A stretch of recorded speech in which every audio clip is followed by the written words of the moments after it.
కాకా ఒకటి అడిగితే చెప్తావా? మన లైఫ్ లా ఇట్లా శాంతి ఉండాలంటే ఏం చేయాలి? ఏ టెన్షన్ ఉండొద్దంటే ఏం పెట్టుకోరా టెన్షన్. ఏ టెన్షన్ పెట్టుకోవద్దు. నువ్వు పెళ్లి అయిందా?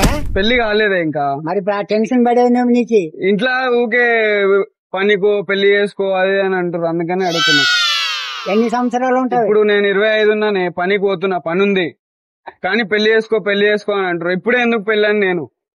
ఇది టైం మంచిది. 25 నీకు ఉంటావంటే మరి ఇంటి వాళ్ళని కూడా చూసుకోవాలి, కానీ ఇప్పుడు ఇంటి మొత్తాన్ని నేను ఒక్కనే చూసుకుంటా. అట్లా చూసుకున్నా అది చూసుకున్నా ఇది చేసుకున్నా. ఇప్పుడే ఎందుకు పెళ్లి అని నేను ఇంట్లో చెప్తే వాళ్ళు ఇంటలేరు.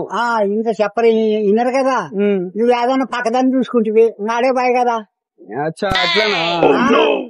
నేను ఇప్పుడు ఏదన్నా పిల్లని వేసుకొని ఇంటికి పోతే ఎట్లానే మరి వాళ్ళు ఏమన్నా వేసుకొని ఫారా నీకు ఇంటి మర్యాద పోతుంది. మర్యాద పోతుందంట. నువ్వు ఎంత మీ అమ్మ కట్నం తెస్తారు నిన్ను చూసి. అదే అక్కడ పక్క ఇక్కడ పక్క 2 దిక్కులు మనకి చేయి ఉంటది అన్నట్టు. బంగారు తెస్తారు, బాగుంటది. ఆ లైఫ్ లో పెళ్లి చేసుకోవాలి. ఇప్పుడు 25 ఏళ్ళకే పెళ్లి ఎందుకని నేను అట్లా. మా కాడ 18 ఏళ్ళు 19 ఏళ్ళు 20 ఏళ్ళలోనే ముగిస్తారు. ఎన్ని ఏళ్ళకైంది? నాకు చెప్తే నువ్వు ఆశ్చర్యపోతావు. చెప్పరా? అదే 15 ఏళ్ళలోనే చేసినారు నాకు. 15 ఏళ్ళకి. అమ్మాయి వయసు ఎంత ఉండే? అమ్మాయి సన్నదే అప్పుడు. ఎంతుండే? కానీ అంత కలిసి 10-12 ఏళ్ళు అంతే. నన్ను కొంచెం అల్లరి చేష్టాలు చేసేటప్పుడు ఈడు అగుడైతాడా పని నువ్వు చేసిరు. అచ్చా అచ్చా. మళ్ళీ ఏటన్నా తిరిగా చెడిపోతాడేమో అని చెప్పి పెళ్లి చేసిరు అన్నాడు. అందుకనే ఇంట్లో కూడా ఒకటే దమ్నం చేస్తారు, పెళ్లి చేసుకోవాలి. అన్ని గురించి నానైనా ఒకటే నువ్వైనా ఒకటే, పెళ్లి చేసుకో.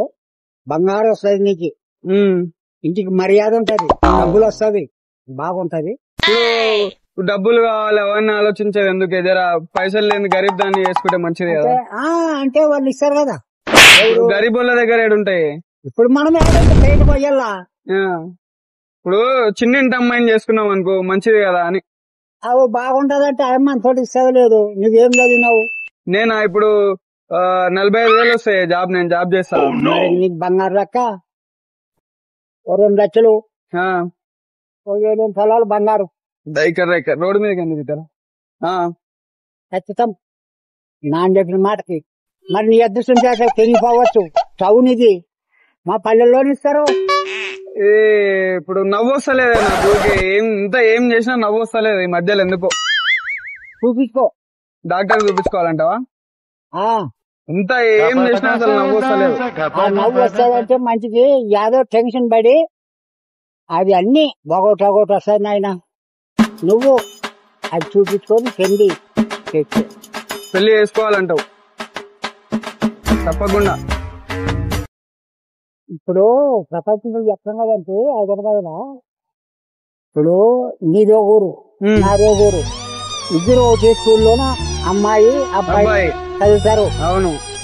నువ్వు ఆయమ్మ ఒకటి అయితే స్కూల్లోనే లవ్ చేసుకుంటే అట్లా. మా దేశానికి ఇద్దరు వస్తున్నారు, ఒక కాపల పాప, ఒక మాలోల పాప. మరి వాళ్ళ నాయుడులు ఎవరు? కురం నాయుడులు, కాకల నాయుడులు. కాకలోనికి కాపల పెళ్లి వచ్చింది. అట్లా అంతే. ఇక ఊరంతా లొల్లి అవుతుందేమో. ఇక దీని గురించి నానైనా పోతే నువ్వైనా పోతే పెళ్లి చేసుకుంటే పెళ్లి చేసుకుంటే మంచిది అంటావు. సరేనే కాక, నువ్వు చెప్పినావు పెద్ద మనసుతోనే నువ్వు చెప్పినావు. నేను కూడా ఇంటా, ఇక పెళ్లి చేసుకుంటా. చూసుకొని అదే అలా నీళ్ళని అడుగుతున్నా. ఇప్పుడే చేసుకోవాలన్నా వద్దా అని అడుగుతున్నా, పెద్దోళ్ళని అడుగుతున్నా. ఇప్పుడు పాయం పోయినాక పెండ మేళ, ఆకి చేసినాక అన్న మేళ అంటే టైం తప్పించి 3-4 గంటలకు బూది నీకు వచ్చి ఎంత తింటాం మనం? అంతే, కొంచెమే తింటాం. కొంచెం తింటాం. పాయం పోయినాక ఆయన మధ్య ఏం చెప్పు అనుకుంటావు నువ్వు? అన్నట్టుంటది ఆయన. అట్లా ఏ టైం తినాలా ఆ టైం తినాలా. పెళ్లి చేసుకో, ఈ టైంకి పెళ్లి చేసుకోవాలంటే చేసుకోవాలి అంతే. ముదరనియొద్దు. మంచి సరే కాక. ఇప్పుడు వయసు నీది బాగా ఉంది. అదే అర్థమైంది. ఏడుంటేది ఇల్లుందా? లేదు, కిరాయి. ఎక్కడ మీది? మాది కర్నూలు. కర్నూలు నుంచి మా బాబాయ్ చేస్తాడు. అచ్చా అచ్చా. కానిస్టేబుల్. తిన్నావా మరి? దేవుడు కలిసి వచ్చి అచ్చా, గుడికి పోయి వస్తున్నావా? రోజు పోతున్నా. మంచి అలవాటే గుడికి పోయేది. నాకు ఈ దేవుడు దైవము మంచిది చెడ్డది ఇంతవరకు బాగా చేసుకుంటూ వచ్చాను. ఇప్పుడు ఏమనిపిస్తుందంటే నా భార్య తెచ్చి 14 సంవత్సరాలు అవ్వలేక కొడకల కింద కోడల కింద పడినాము. వాళ్ళు వేసినప్పుడు చిన్నప్పుడు మాటలు అది కుంటిది గాని నటిది గాని భార్య ఉంటే ఎంత మేలు మనకి చేసి పెడతది. ఆ జ్ఞానం తెచ్చుకొని సరే కాక మంచిది టైంకి నువ్వు అనుకో. మడిసన్నా కాసింత కళా కోసం ఉండాలయ్యా. ఉత్తినే తింతోంగుంటే మడిసికి గొడ్డుకి తేడా